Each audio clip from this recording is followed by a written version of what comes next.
नमस्कार दोस्तों, कैसे हैं आप सभी। आई होप आप सभी अच्छे होंगे। दोस्तों, मीडिएवल हिस्ट्री में हमारा मुगल चल रहे थे। मुगल साम्राज्य हमारा चल रहा था और हमने जान लिया है बाबर के बारे में, है ना। बाबर संस्थापक था मुगल वंश का और बाबर के बारे में हमने जान लिया है पिछली क्लास में।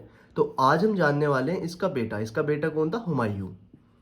हुमायूं के बारे में, ठीक है। मैंने आपको जो मुगल हैं उनके जो अर्लियर मुगल हैं उनको याद करने की एक ट्रिक भी बताई थी, भादशाह।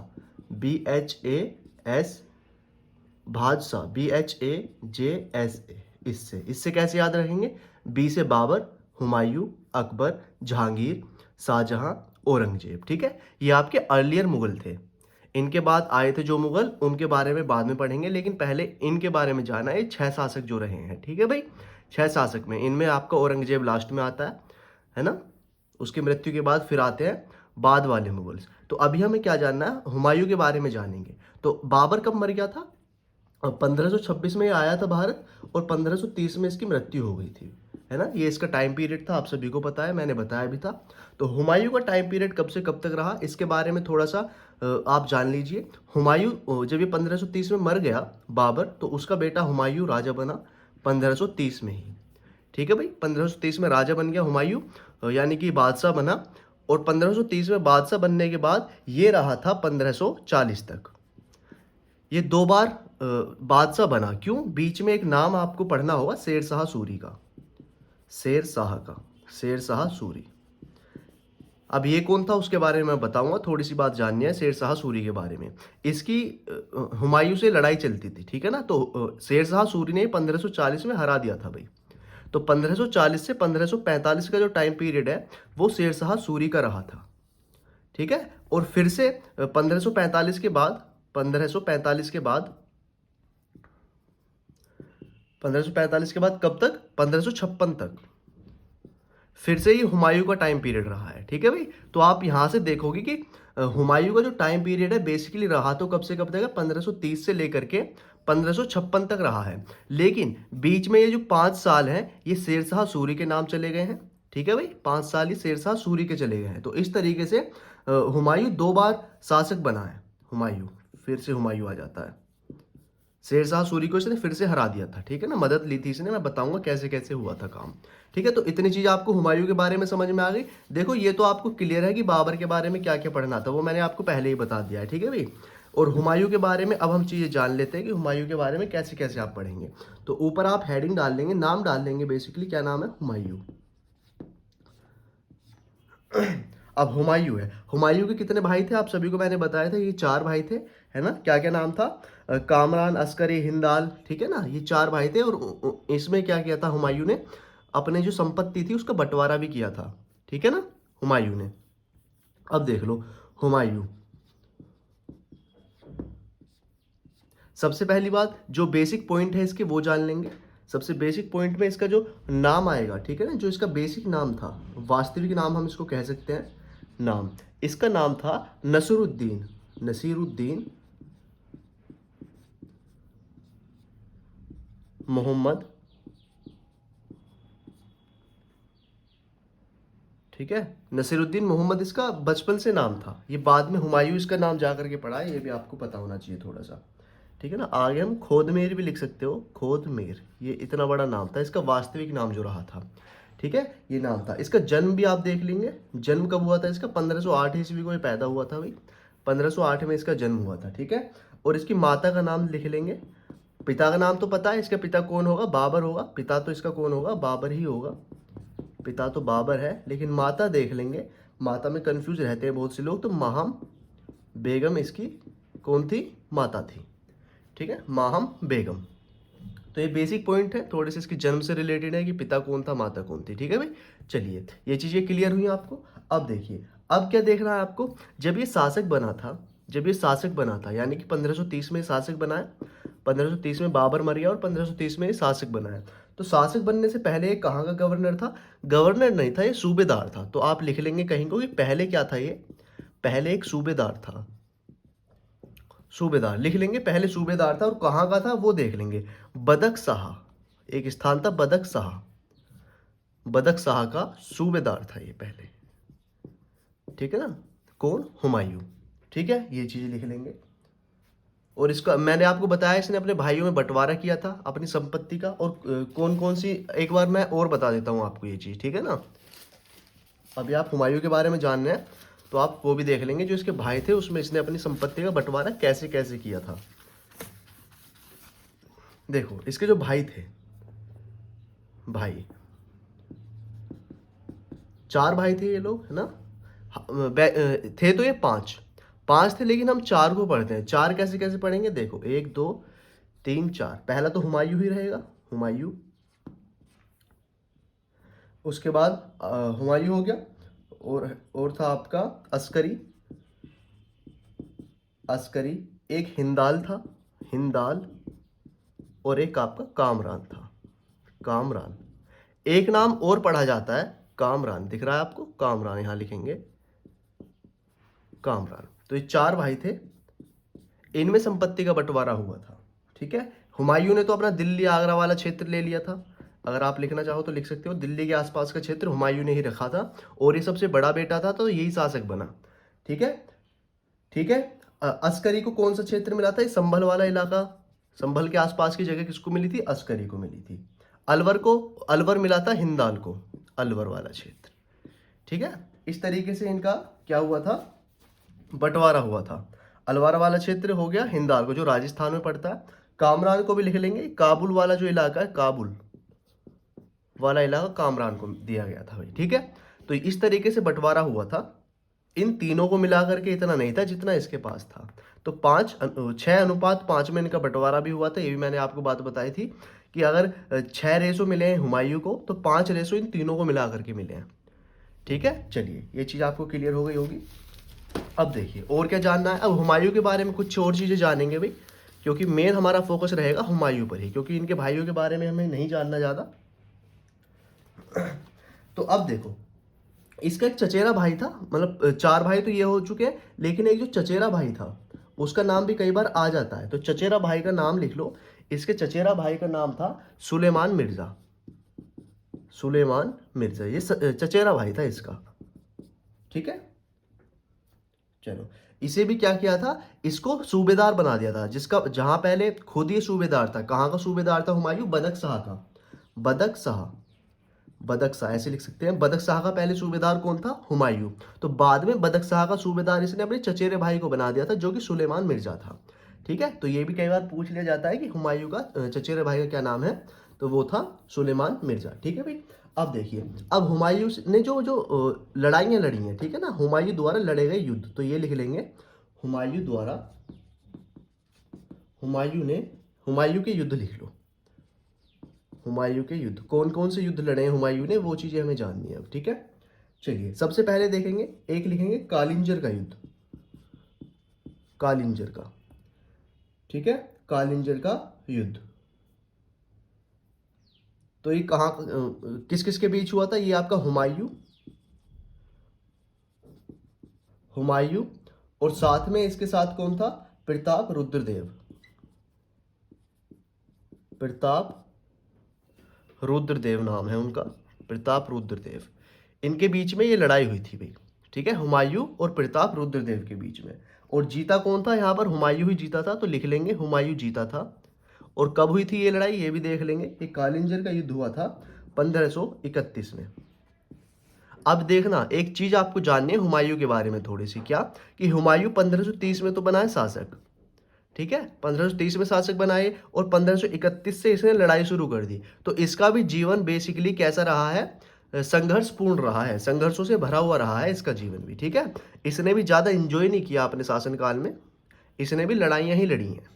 क्यों, क्योंकि बाबर जो था, समझेंगे क्यों। बाबर आया, वो तो 4 साल ही रहा ना भारत में, 1526 से 1530 तक। 30 में तो वो मर गया था, और उसने भी काफ़ी लड़ाइयाँ लड़ी थी, 4 युद्ध लड़े मेन जो थे, ठीक है। तो जब ये लड़ा है बाबर, तो एक तरीके से ये दुश्मनी पैदा कर गया भारत के राजाओं, भारत में भी तो राजा थे उस समय, तो भारत के जो राजा थे उनमें ये अपने लिए एक दुश्मनी बना गया। तो बाबर से दुश्मनी तो थी सभी की, तो हुमायूं, बाबर के मरते ही उसका बेटा कौन था, हुमायूं, तो हुमायूं से भी रहेगी दुश्मनी, है ना। तो अभी तक तो ठीक से स्टेबल भी नहीं हुआ है बाबर, 4 साल ही तो हुए हैं भारत में आए हुए। तो तो भारत के जो राजा हैं सभी लोग और आसपास के जो भी शासक हैं वो इसे भगाना चाहेंगे।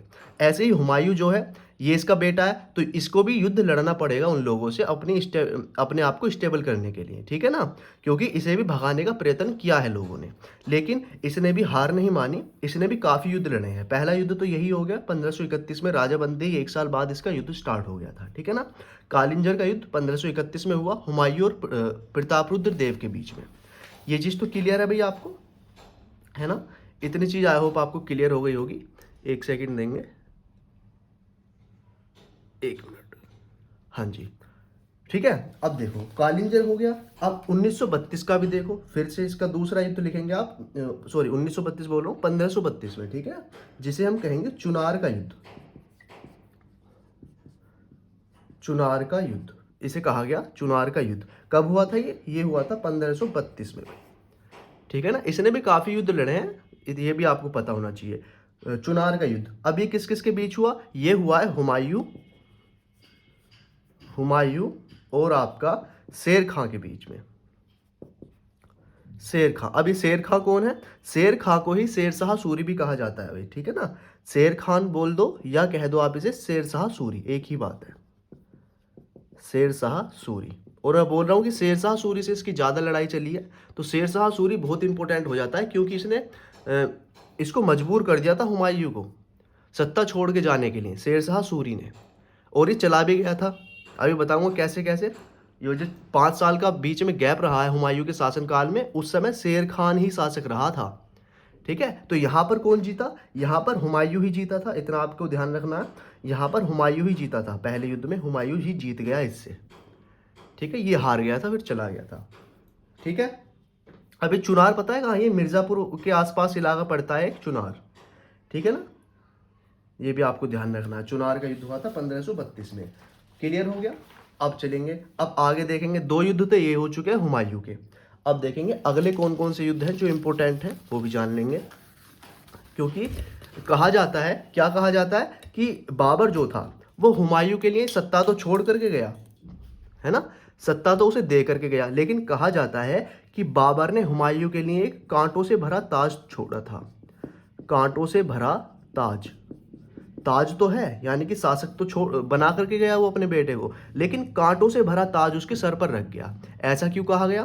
कि कांटे यानी कि दुश्मनी पैदा करेगा आसपास पूरे इलाके में। तो हुमायूं इसी वजह से एक कांटों का ताज पहन करके ही बादशाह रहा पूरे जीवन। लड़ाइयाँ ही लड़ी हैं इसने, लड़खड़ाता ही रहा। इसके बारे में किसी ने एक बात भी कही है, मैं बताऊंगा आगे क्या कही है, ठीक है ना, क्योंकि इसकी मृत्यु भी ऐसे ही हुई थी। अब क्या है? हुमायूं के युद्ध, तीसरा युद्ध लिखेंगे। 2 तो आपको समझ में आ गए हैं भाई, है ना। अभी कौन सा पढ़ा था? चुनार का पढ़ लिया और कालिंजर के बारे में हमने जान लिया। अब अगला देखेंगे 1533 में आ जाओ फिर। 1533 में लड़ा इसने कौन सा? एक कहा जाता है दोहरैया का युद्ध, दोहरैया का युद्ध, ठीक है ना, दोहरैया का युद्ध। ये कहाँ पर है? गुजरात में है बेसिकली दोहरैया, तो गुजरात लिख सकते हैं आप, गुजरात में है ये दोहरैया का युद्ध। किस किस के बीच हुआ? ये हुआ था हुमायूं और एक मोहम्मद लोदी थे, मोहम्मद लोदी ऐसे लिख सकते हैं, उनके बीच में। अभी लोदी कौन है? लोदी वंश को हराया था बाबर ने, है ना, इब्राहिम लोदी को, तो ये उसी के मतलब कि परिवार का था मोहम्मद लोदी। तो ये भी शांत नहीं बैठे थे लोदी लोग भी, ये भी मुगलों को हराने का प्रयत्न कर रहे थे। तो यहाँ पर मोहम्मद लोदी से लड़ाई हुई हुमायूं की। क्यों? क्योंकि हुमायूं के पिता जो थे बाबर, उसने इब्राहिम लोदी को मार दिया था, ठीक है। तो ये भी आपको ध्यान रखना है। दोहरैया का युद्ध हुआ था 1533 में, ठीक है ना। इतना ही ध्यान रखना है कि दोहरैया का 1533 में। ये भी ध्यान रखना है कि किस किस के बीच हुआ था। तो यहाँ पर कौन जीता था? यहाँ पर कौन जीता था? ये हुमायूं ही जीत गया था यहाँ पर, ठीक है। अब अगला देखेंगे 1533 आपको क्लियर हो गया। उसके बाद आप देखेंगे 1539 में पहुंच जाओ, ठीक है ना। 1539 का इंपॉर्टेंट आएगा। 1539 में एक युद्ध हुआ था जिसका नाम था चौसा का युद्ध। ये बहुत ज्यादा इंपॉर्टेंट है, वेरी वेरी इंपॉर्टेंट है, ठीक है ना, चौसा का युद्ध। अब इस युद्ध में क्या हुआ? ये बिहार में पड़ता है भाई, बिहार, चौसा का युद्ध बिहार में। अब ये किस किस के बीच हुआ था? ये हुआ था आपका हुमायूं, हुमायूं ऐसे समझ जाएंगे, हुमायूं वर्सेस शेर खां, यानी कि शेरशाह सूरी जो था। शेर खां लिखूं या शेरशाह सूरी, एक ही बात है, ये समझ जाना, ठीक है ना। तो हुमायूं और शेर खां के बीच हुआ था, दिख रहा है आपको, यहाँ लिख देता हूँ, हुमायूं और शेर खां, शेर खां का मतलब शेरशाह सूरी से ही है, ठीक है भाई। तो यहाँ पर कौन जीता, चौसा के युद्ध में कौन जीता था, ये आपको जरूर ध्यान रखना है। तो यहाँ पर आपका ये जीत गया था, शेर खान ये जीता था, ये यहाँ पर हार चुका था। हुमायूं यहाँ पर हार चुका था चौसा के युद्ध में, ठीक है भाई। 1539, ये बहुत ज़्यादा इंपॉर्टेंट है, तो यहाँ पर आप स्टार बना लेंगे जरूर से, ठीक है। अब देखो यहाँ पर इतनी बुरी तरह हारा था ये हुमायूं कि इसको बचाना पड़ा था, इसे हेल्प लेनी पड़ी थी। किसने बचाया इसको, तो आप एक कोष्टक में लिख लेंगे कि चौसा का युद्ध जब हुआ था, शेर खां उसमें जीत गया था, इसको मार देता शेर खां। लेकिन एक नाम आपको याद रखना, निजाम चिश्ती, निजाम चिश्ती, ठीक है, इसने इसको बचाया था, ठीक है ना, निजाम चिश्ती ने बचाया था इसे, ठीक है, लिख लेंगे जरूर। अब निजाम चिश्ती क्यों नाम इंपोर्टेंट हो जाता है, क्योंकि जब इसको बचा लिया और अब ये चला गया 4 साल, फिर ये रहा है 4-5 साल कौन, शेर खां, ठीक है ना, शेर खां शासक रहा है। लेकिन निजाम चिश्ती को इसने एक वचन दे दिया था हुमायूं ने कि भाई जब मैं फिर से राजा बनूंगा, फिर से शासक बनूंगा, तो तुझे एक दिन का बादशाह बनाऊंगा, बादशाह बनाऊंगा। तो हुमायूं ने एक दिन का शासक भी बनाया था इसे, निजाम चिश्ती को। क्यों बनाया था, क्योंकि इसने बचाया था हुमायूं को। ये चीज़ ध्यान रखनी है कि निजाम चिश्ती एक दिन का बादशाह ही बना था, ठीक। किसने बनाया था, हुमायूं ने बनाया था, जब वो फिर से शासक बन चुका था, ठीक है ना। अब देखो इतनी चीज आपको ध्यान में रहेगी 1539 तक, 1539 में, और 1539 आ चुका है तो 1540 तक तो ये बाहर ही रहा है। 1540 से तो ये रहा ही बाहर है, क्यों, क्योंकि ये हार चुका है और ये फिर भाग भी चुका था, ठीक है ना, चला गया था यहाँ से, छोड़ छाड़ के चला गया था अपने इलाके को, ठीक है। अब देखो इस युद्ध के बाद ही शेर खां जीत चुका है। अब शेर खां का टाइम पीरियड आएगा थोड़ा सा, शेर शाह। अब शेर शाह ने यहीं से शेर शाह सूरी की उपाधि धारण की थी। ये भी आपको ध्यान रखना है कि शेर खां जो था, शेर शाह सूरी कब से बना, ये बना चौसा के युद्ध के बाद से, ठीक है। चौसा युद्ध हो गया, उसमें ये जीत चुका था, उसके बाद ही शेर शाह सूरी की उपाधि धारण की थी शेर खां ने। ये ध्यान रखेंगे, ठीक है ना। अब इसके बारे में थोड़े सा आपको चीजें जाननी है शेर शाह सूरी के बारे में, ठीक है भाई। चलो अब ये कब से कब तक रहेगा, जब ये 39 में तो हरा दिया हुमायूं को इसने, तो ये रहेगा 1540 से लेकर के, थोड़ा सा इसको लिख लेंगे कोष्टक में शेर खां के बारे में, ठीक है ना। ज़्यादा इंपॉर्टेंट चीज़ें नहीं है पढ़ने लायक, लेकिन जो जो इंपॉर्टेंट है वो चीज़ें जरूर आपको लिखनी है। अब शेर खां आ चुका है, 1540 से लेकर के 1545 तक इसका टाइम पीरियड रहा है भाई, ठीक है ना। 1545 तक ये रहा है। इसने भी काफ़ी सारे काम किए हैं भारत में, ठीक है ना, बहुत सारे काम किए हैं भारत में इसने, शेर शाह सूरी ने। इतनी चीजें आपको क्लियर रहेंगी भाई।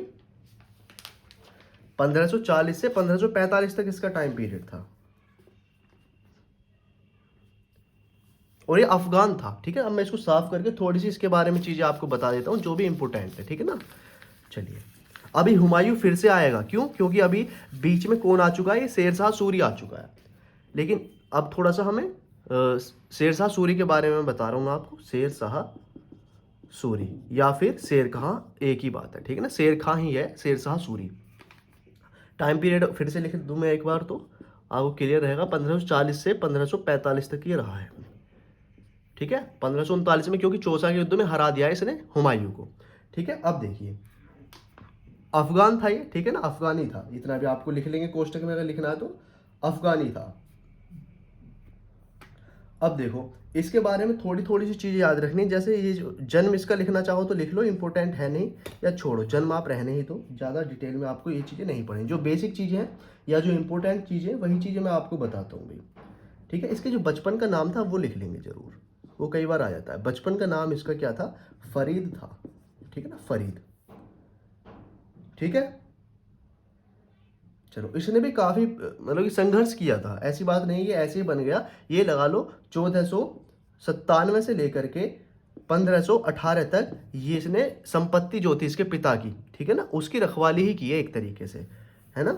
उसके बाद इसने सोचा कि नहीं मेरा भी कुछ होना चाहिए, मुझे भी अपने पैरों पर खड़ा होना चाहिए, मुझे भी लड़ाइयाँ लड़नी चाहिए, राज्य जीतने चाहिए। उसके बाद ये आया कहाँ पर,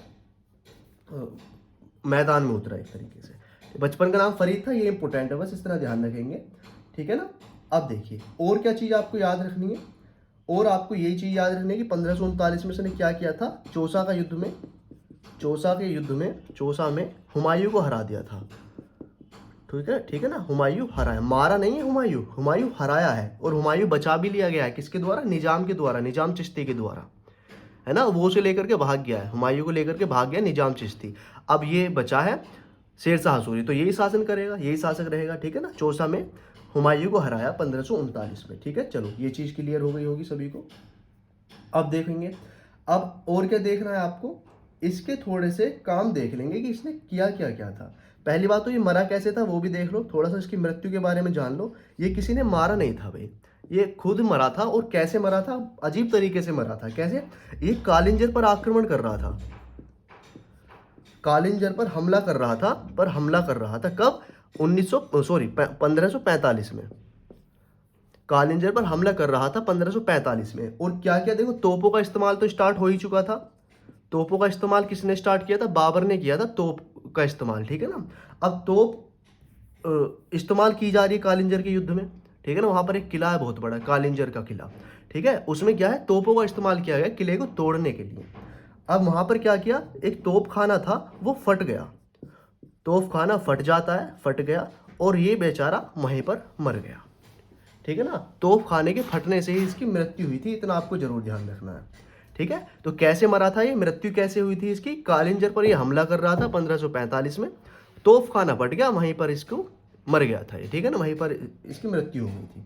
ये चीज क्लियर हुई। शेरशाह सूरी के बारे में इतनी चीजें क्लियर होनी चाहिए, ठीक है ना। अब देखिए और क्या चीज आपको जाननी है इसके बारे में, और क्या चीज आप इसके बारे में जानेंगे वो देख लेंगे। इसके बारे में थोड़ी सी ये देख लो कि इसने सड़कें भी बनवाई थी, ठीक है ना। सड़कों का निर्माण इसने कराया था। काम तो इसने काफी सारे कराए थे भारत में, लेकिन सड़कों का निर्माण पर इसने क्या किया, ज्यादा जोर दिया। सड़कों का निर्माण कराया इसने, ठीक है। हाँ जी, चलिए इतनी चीज आपको क्लियर हो गई। अब देखिए एक नाम, बस इतना ही देख लो, है ना। एक नाम आपको याद रखना है जिसका नाम है क्या? मलिक मोहम्मद जायसी। मलिक मोहम्मद जायसी, ये नाम तो आपने काफी बार सुना होगा।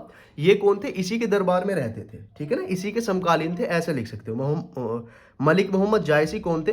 शेरशाह सूरी के टाइम पीरियड के ही थे, ठीक है ना। चलो ये चीज क्लियर हो गई।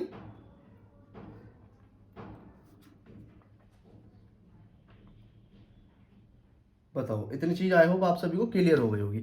अब देखो, अभी मर चुका है 1545 में, खुद मरा है, ठीक है ना। कैसे मरा है? और तोप खाना फटने से मरा है कालिंजर में, ठीक है ना। कालिंजर पर ये आक्रमण कर रहा था उस समय। अब यहां पर क्या होता है, जब ये मर गया 1545, बस इतनी ही चीजें जाननी है आपको शेरशाह सूरी के बारे में। अब फिर से देखो, अब 1545 में इसकी मृत्यु हो चुकी है भाई, 1545 में इसकी मृत्यु हो चुकी है। तो जब ये मर गया तो फिर आगे कौन बनेगा? इसका कोई बेटा बेटा होगा, है ना। वही इसका क्या बनता, फिर अगला शासक बनता। लेकिन 1545 तक आते आते वो हुमायूं जो था, हुमायूं भाग चुका था, निजाम लेकर के भाग चुका था हुमायूं को। तो 1545 तक हुमायूं ने खुद को क्या कर लिया था? स्ट्रोंग कर लिया था। हुमायूं क्या हो चुका था? स्ट्रोंग हो चुका था। बाहर रह करके इसने अपनी सेना इकट्ठी की और अपने बहुत सारे कनेक्शंस भी बनाए, ठीक है ना। उसके बाद क्या हुआ, हुमायूं बहुत पावरफुल हो चुका था यहाँ तक, और इसने हेल्प भी ली थी काफ़ी लोगों की कि भाई अब मुझे उस पर चढ़ाई करनी है या शेरशाह सूरी को हराना है।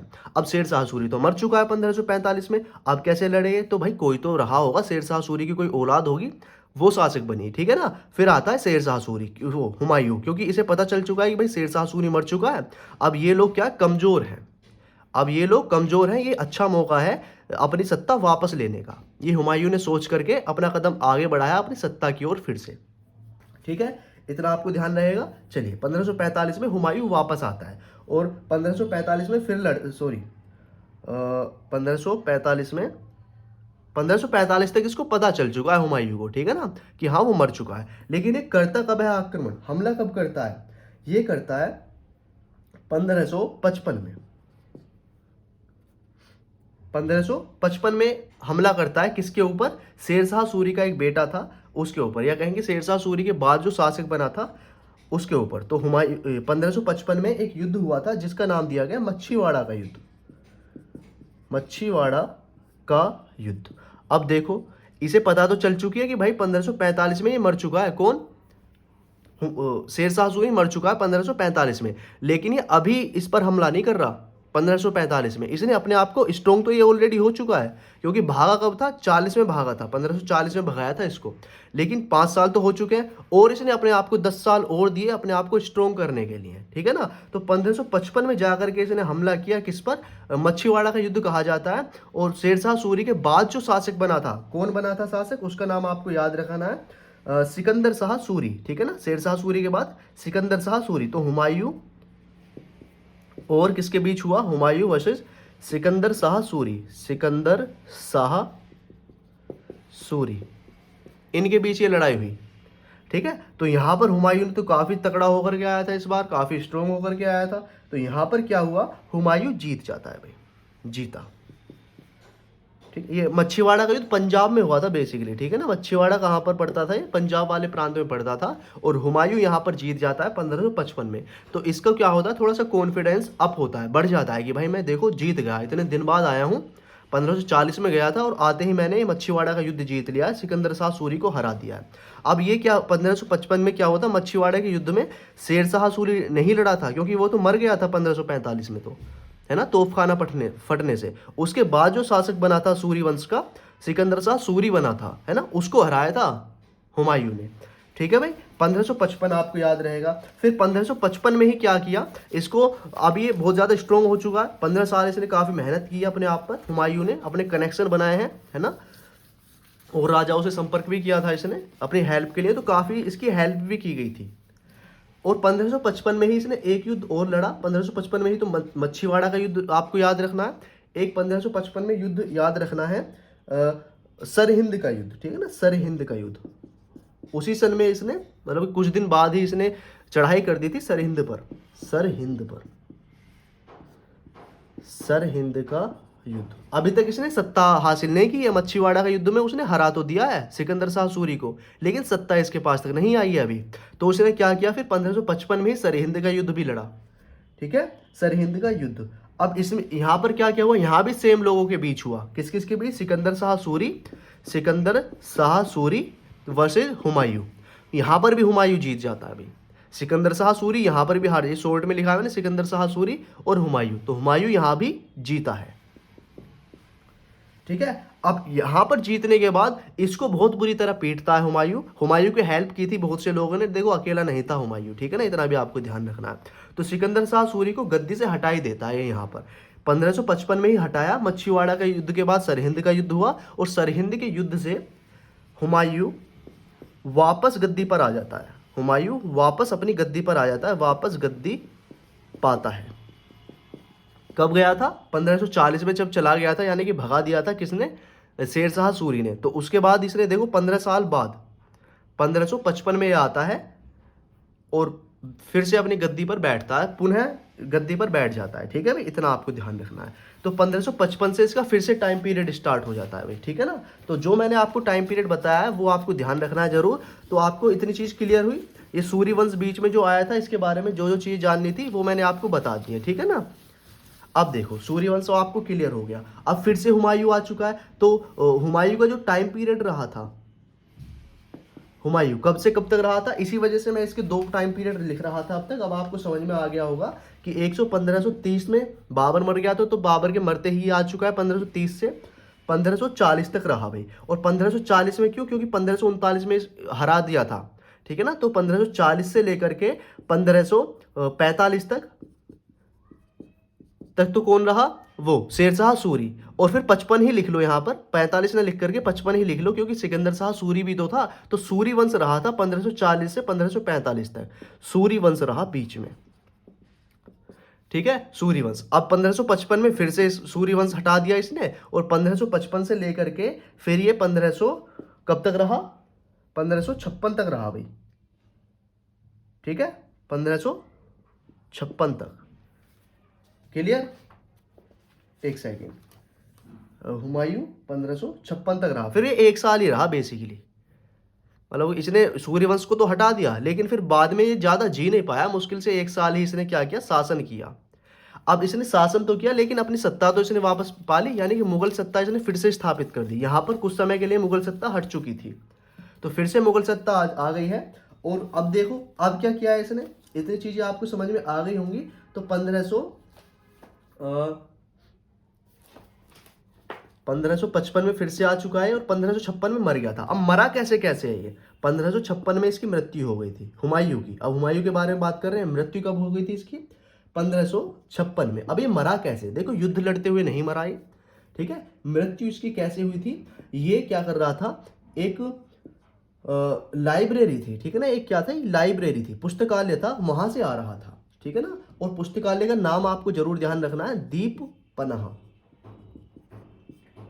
दीप पनाह शेरे मंडल,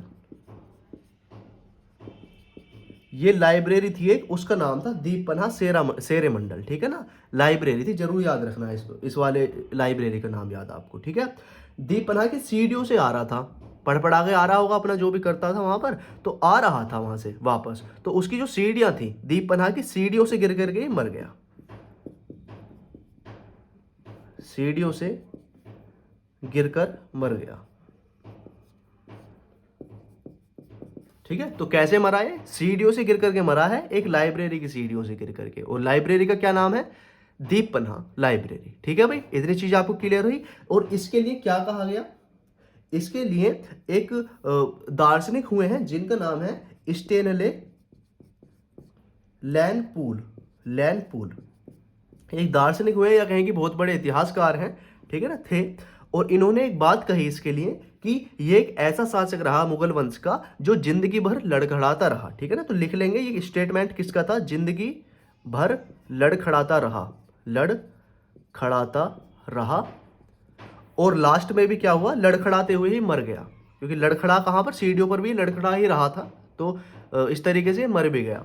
जिंदगी भर लड़खड़ाता रहा और लड़खड़ाते हुए ही इसकी मृत्यु हो गई, लड़खड़ाते हुए मृत्यु हो गई, ठीक है ना। ये स्टेटमेंट था बेसिकली एक मतलब कि इतिहासकार का, ठीक है। थोड़ा सा याद रख लेना, कई बार पूछ लिया जाता है कि ये स्टेटमेंट किसका था, कि यह एक ऐसा शासक है कि जिंदगी भर लड़खड़ाता रहा और लड़खड़ाते हुए ही मर गया। तो स्टेनले लैंडपूल ने ये चीज कही थी, ठीक है। चलो अब देखो, अब ये मर गया है 1556 में, तो मरने के बाद क्या होता था, इनका मकबरा बनता था। तो हुमायूं का मकबरा कहाँ था, ये देख लो। हुमायूं का मकबरा जो था, मकबरे के बारे में थोड़ा सा जानेंगे। मकबरा यानी कि जहां पर दफनाए जाते थे ये लोग, ठीक है ना, मकबरा। अब मकबरा है इसका दिल्ली में है मकबरा, ठीक है ना। अब ये दिल्ली में ही चल रहे हैं लोग, तो मकबरा अभी दिल्ली में है इसका। और किसने बनवाया था ये देख लो, एक हमीदा बानो बेगम थी, इनकी वाइफ थी, हुमायूं की वाइफ थी, क्या नाम है, हमीदा बानो बेगम, हमीदा बानो बेगम, ठीक है। ये नाम आपको याद रखना है कि हमीदा बानो बेगम ने ही हुमायूं का मकबरा बनवाया था, कहां पर, दिल्ली में। क्लियर, चलिए ये चीज आप सभी को क्लियर हो गई होगी। अब देखो हुमायूं जो था एक ऐसा व्यक्ति था, हुमायूं, ये हुमायूं जो ज्योतिष शास्त्र होते हैं ना, ज्योतिष विद्या, उसमें बहुत मानता था हुमायूं। तो क्या करता था, 7 दिन होते, 7 दिन ये अलग अलग कपड़े पहन करके दरबार में जाया करता था, ठीक है ना। बहुत मानने वाला था, अंधविश्वास में इसकी रुचि थी, या मानता था अंधविश्वास को ये काफी, ठीक है ना, ज्योतिष शास्त्र में विश्वास काफी रखता था, ठीक है भाई। हर दिन मतलब कि अलग कलर के से कपड़े पहनने थे। चलो, तो हुमायूं को मकबरा आपको ध्यान रहेगा, ठीक है ना। अब हुमायूं का मकबरा तो आपको पता चल गया कि किसने बनवाया है, वो बनवाया था हमीदा बानो बेगम ने। लेकिन हुमायूं नामा, हुमायूं नामा इसकी जीवनी है, हुमायूं नामा, ये किसने लिखवाई थी, इसका भी नाम याद रखना है आपको। तो गुलबदन बेगम, गुलबदन बेगम ये नाम याद रखना है कि हुमायूं नामा किसने लिखवाया, तो गुलबदन बेगम ने। ये कौन थी, ये हुमायूं की बहन थी, ठीक है ना, चचेरी बहन थी, तो बहन ही लिख लेंगे। हुमायूं की बहन थी गुलबदन बेगम, उसने ही लिखवाया था हुमायूं नामा, या लिखा था, खुद ही लिखा था, लिखवाया क्या था, खुद ही लिखा था, ठीक है ना। फारसी भाषा में लिखा था वो, तो लिख भी सकते हैं हुमायूं नामा किस में लिखा हुआ था, फारसी भाषा में लिखा हुआ था, फारसी में, ठीक है ना। चलिए